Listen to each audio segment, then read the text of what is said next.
Welcome to Redirect, Immigration Law and Perspectives, a weekly dive into the world of immigration law and its human consequences. I'm your host, Stephen Robbins. This week, flying solo, Matthew, our co-host, was going to be here, then was not going to be here. Yesterday, we had a great interview lined up, and I had to call in sick. I've been just terribly ill lately, and yesterday I had a rough one.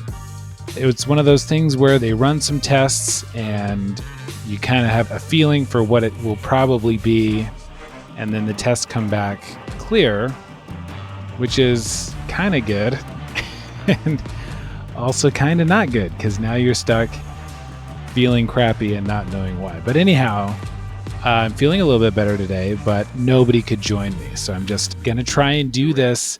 I think it takes a lot of chops to do a sort of Rush Limbaugh, Colin Cowherd type monologue thing.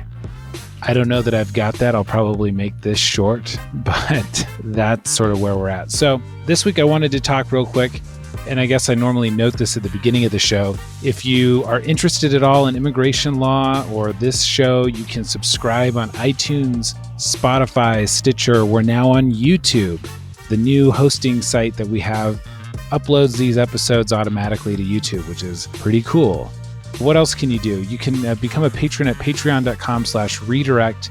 We're floating around 120 patrons. We take a new asylum case pro bono every time we hit another 100. So, we're a ways away and we're not really progressing on that front. I don't know what else to do other than to encourage people to join. I mean, maybe I could make a better show. That would probably help. But let's not get carried away, okay? The show is what it is at this point. But we really appreciate the support of all our patrons. And if you're so inclined, feel free to sign up. There's no monetary limit. So if you sign up for $1 a month, you count as one of the 100 that are needed for another pro bono case. So again, we appreciate all the support and all the nice things people say. One thing that you probably have a sense of if you've listened to this show is that this work kind of sucks. It's not easy, and you're often sort of confronted with just really gut-wrenching circumstances. Sometimes you'll get 3 or 4 consultations in a day of people who are desperate to see dying family members abroad, and there's nothing you can do for them, or whatever the situation might be, right? Somebody's husband or wife was detained, and you either don't have time to take the case, or you can't take the case, or you can take it, but there's nothing you can do. Anyways, these things compound, right? And they become very heavy. And so we also sort of rely on, this is me, the longest fishing expedition for compliments ever, but we do rely on sort of an emotional level, good things happening. So we do have good things that happen. We get green cards for people after we've had to file waivers and battle it out with briefings and these sorts of things. And we get work permits for people whose lives literally change because they now have a work permit and they can pursue a career that they couldn't previously pursue. And we really rely on that. And, for doing this show, we really rely on not just the patrons, but the people who say nice things, who listen to this show and say, hey, we'll get emails from people who are inspired to go into immigration law, or who are grateful for the fact that we take the time to do this. So say something nice is what I'm trying to say.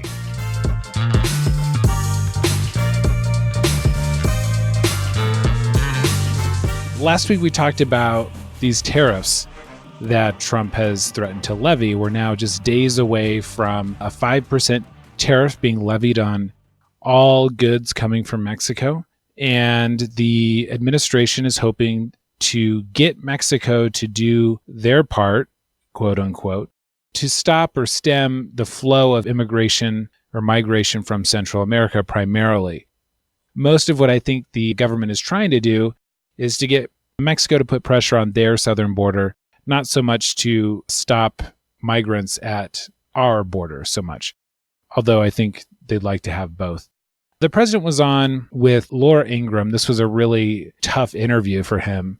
lots of really, really highly lobbed softballs, And Laura Ingraham asked about this because it turns out these tariffs are not particularly popular, not with Democrats, but with his own party. And so she asks him, what exactly does Mexico need to do?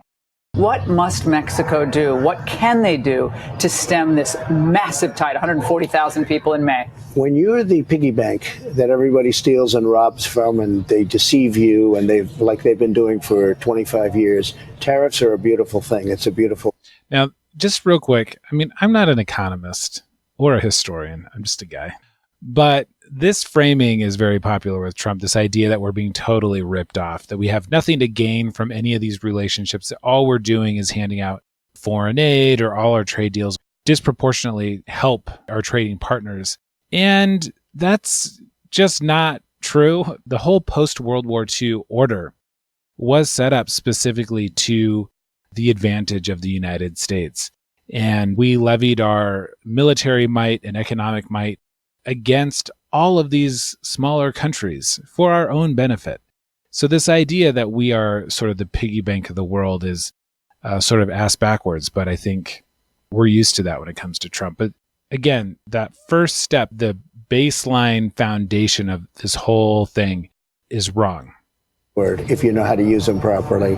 Republicans should love what I'm doing because I view tariffs in two phases. Number one, it's great to negotiate with because people don't want to be tariffed for coming into the United States. They don't want that. And number two, frankly, if they go in, you make a fortune because all the companies are going to move back into the country. But isn't this Congress's fault for not passing asylum reform? So why does it seem like... So he seems to be kind of tying himself into knots on the tariffs, and he's quickly rescued by Laura Ingraham, who reminds him we should probably stop talking about things that you don't understand, and we should remind people that this is all Congress's fault. Because it's their fault also, because they're letting millions of people walk up through their country, and they shouldn't let anybody walk up through their country. Frankly, we shouldn't even have to have Border Patrol. Border Patrol's doing incredibly. They apprehended over 100,000 people. Okay, so we shouldn't have to have Border Patrol, but they're doing a great job. That doesn't make any sense. You know what 140,000 in May. Well, and what they're doing is they're taking and by the way, that's not even close to a record, because if you go back 13, 14 years ago, it was crazy numbers. But I don't want this. I want people to come in illegally. We want the people that we want, and I want a merit-based system. But we shouldn't have anybody. They shouldn't be able to walk through Mexico. And now I've told Mexico, if you don't stop this onslaught, this invasion, people get angry when I use the word invasion. People like Nancy Pelosi that honestly, they don't know what the hell they're talking about. He says that he wants people to come here legally. I think everybody wants that. The people coming want that. The Democrats want that. The Republicans want that. That's not really the question.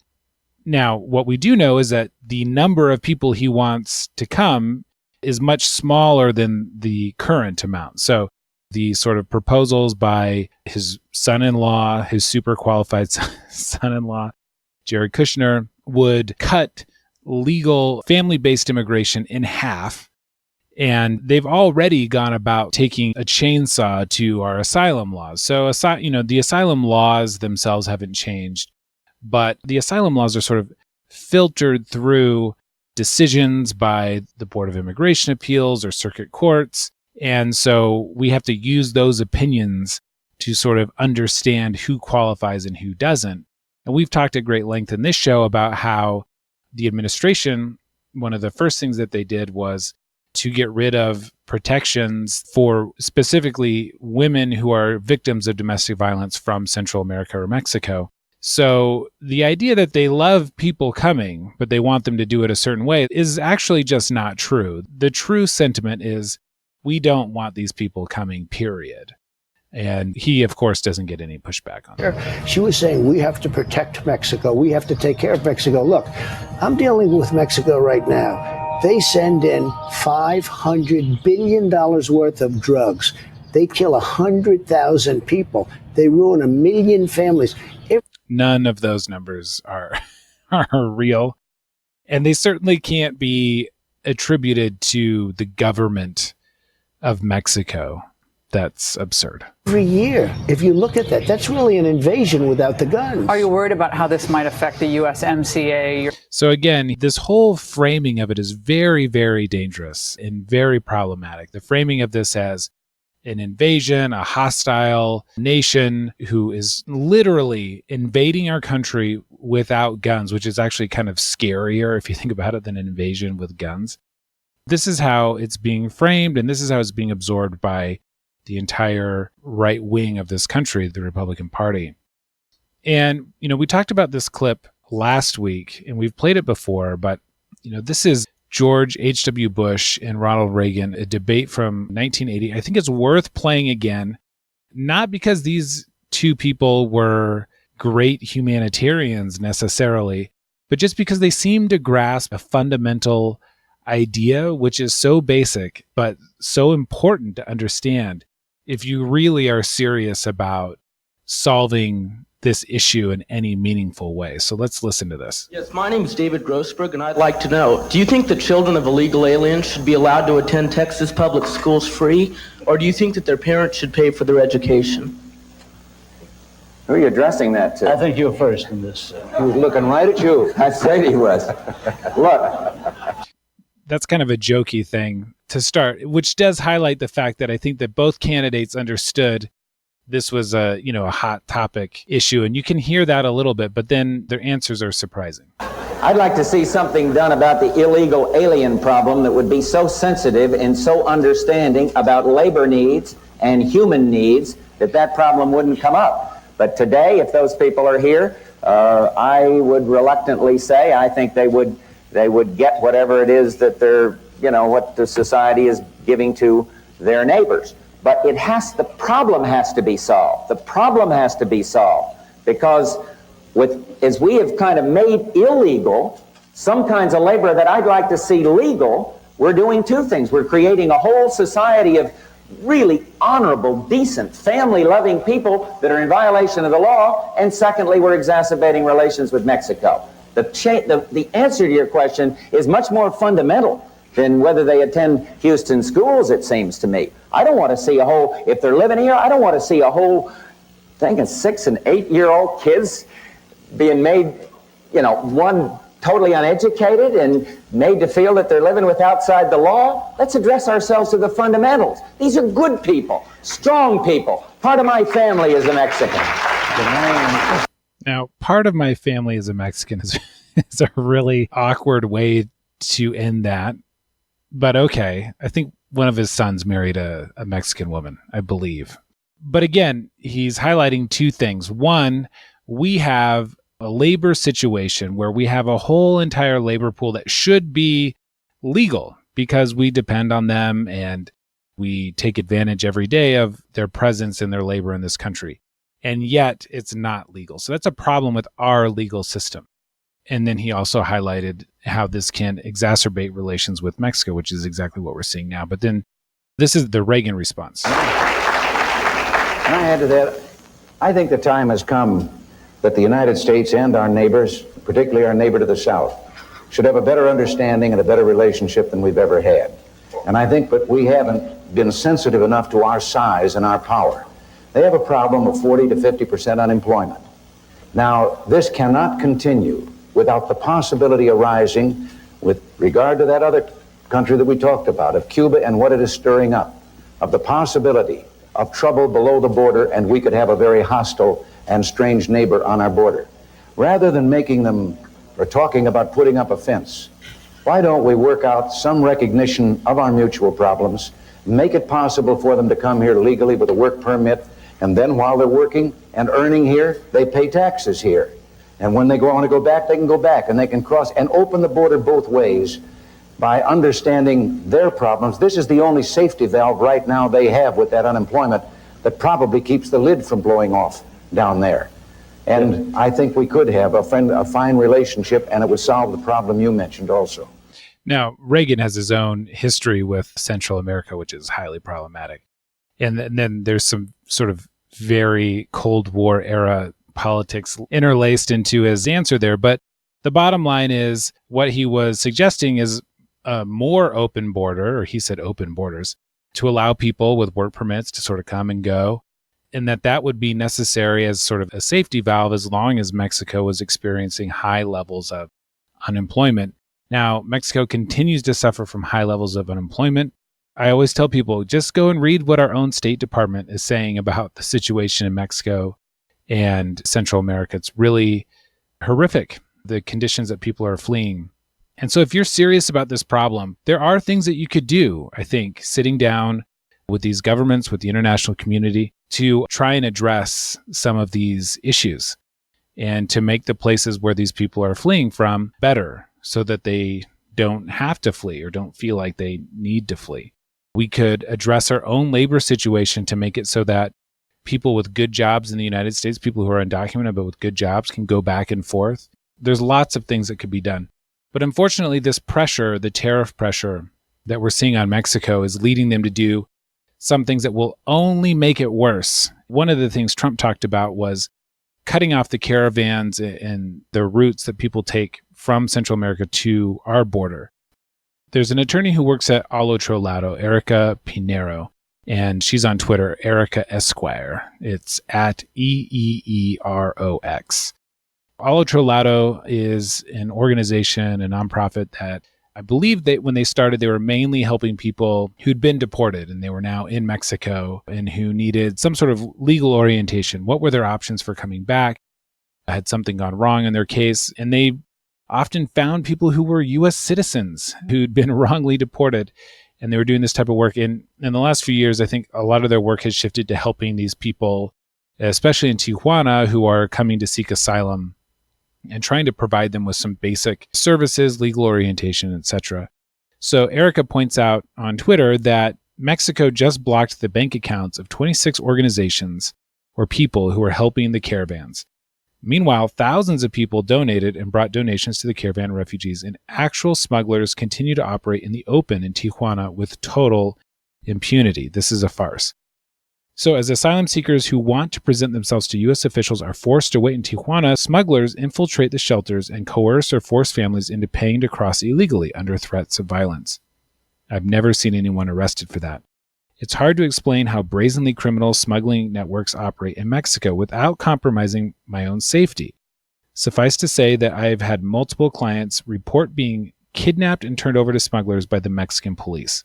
So what she's talking about is essentially a crackdown on organizations that provide a legitimate form of help in the form of food, blankets, shelter, these sorts of things. The Mexican government is now cracking down on those folks, while the ones who seek to sort of terrorize or harm or prey on these same caravans, these same people who are already fleeing horrific conditions, they continue to operate with impunity. There seems to be no appetite amongst the Mexican government for cracking down on those types of things, those types of activities. And so what you see is a perfect storm of conditions that are just going to make things worse, not just for the Mexican people, but for the people who are coming to seek asylum. None of these things help. None of these things would fulfill what Bush and Reagan expressed in the clip that we just played about approaching the issue as a humanitarian issue or providing some sort of relief for people who are coming from these conditions, or trying to find solutions to make their countries more livable and more inhabitable.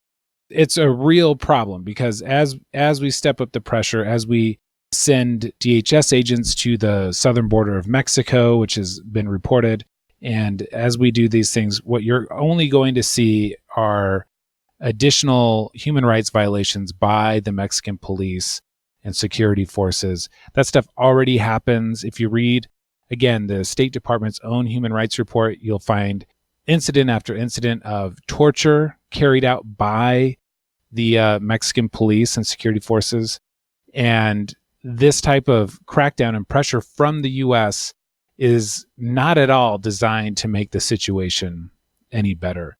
Finally, just real quick, there's this piece in Politico by Jill Filipovic, and she talks about in this article different people who have come to the U.S. fleeing from Honduras. And These are the types of stories that we hear often, although it's sort of a beautifully written piece. So I would really encourage people to head over to Politico and check out this piece. It's really, really well written. She starts the piece by talking about a young girl. She's 12 years old. Her name is Sophia. And she was raped by a family member of her mom's boyfriend. And she was impregnated at 12 years old. And it says, when the doctors told Sophia she was pregnant and explained that pregnancy meant she was going to have a baby, Sophia, in her soft, small voice, asked whether she could have a doll instead. Now, this is terrible and tragic. On top of the sort of brutal, life-altering event that is the rape, she's carrying this baby because abortion is illegal in Honduras and she can't obtain an abortion even though she's 12. And on top of that horrifying fact, the man who raped her was actually surprisingly arrested and incarcerated, but his family continues to threat Sophia and her mother, and they're worried about what's going to happen when this man is released from jail. Those threats, by the way, in a place like Honduras are very credible. It's not like here. You can't just go get a restraining order or talk to the police. There's real consequences.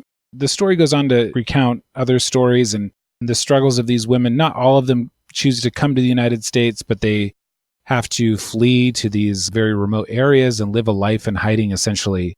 And it's difficult. It's really, really hard. I hope that as our own government tries to frame this as an invasion of people who are armed with bad intentions, that we remember the stories of women and girls like Sophia or others. They're not all women and girls. There's men of all kinds and all sizes, shapes and sizes, colors, races, sexual orientations, people who are just looking for some shred of hope or human dignity. And that's what this country represents to them. Not a place where they can come and rape and murder and kill and invade. Definitely read the rest of this piece over in Politico and continue to talk to your family and friends about what's actually going on and the real crisis, because there is a crisis. And I think that's what's confusing about immigration right now. Both sides agree that there's a crisis, but they're just defining the crisis in completely different ways.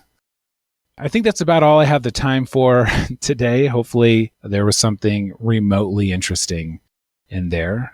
Again, if you like the show, make sure you share it around. Go to patreon.com/redirect, and we'll see you next week, hopefully with an interview or Matthew, at least. Have a good one.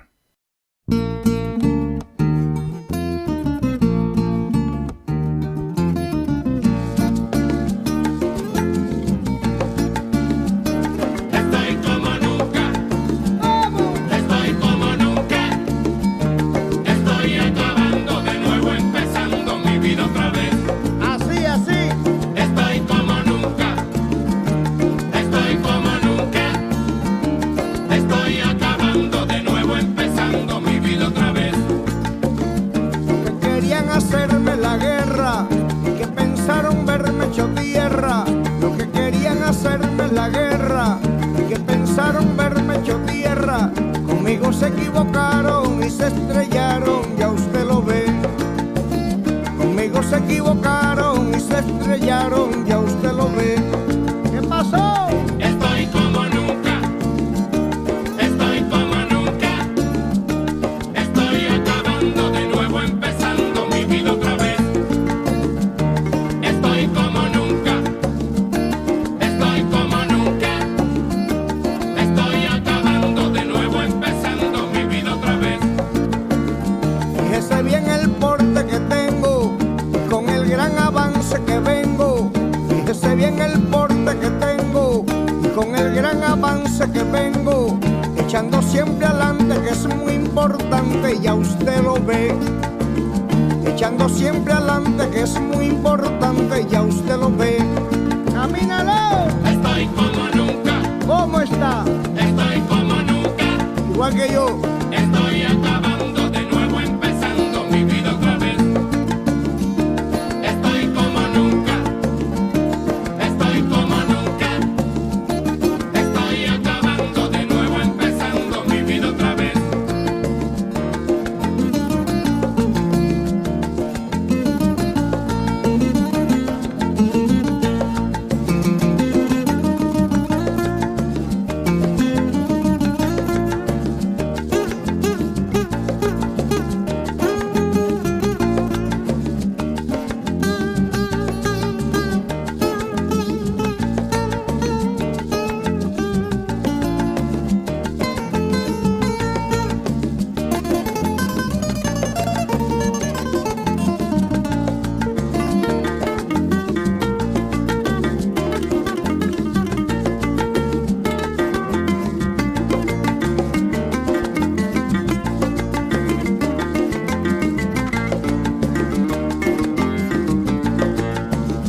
echando siempre adelante, que eso es importante, ya usted lo ve.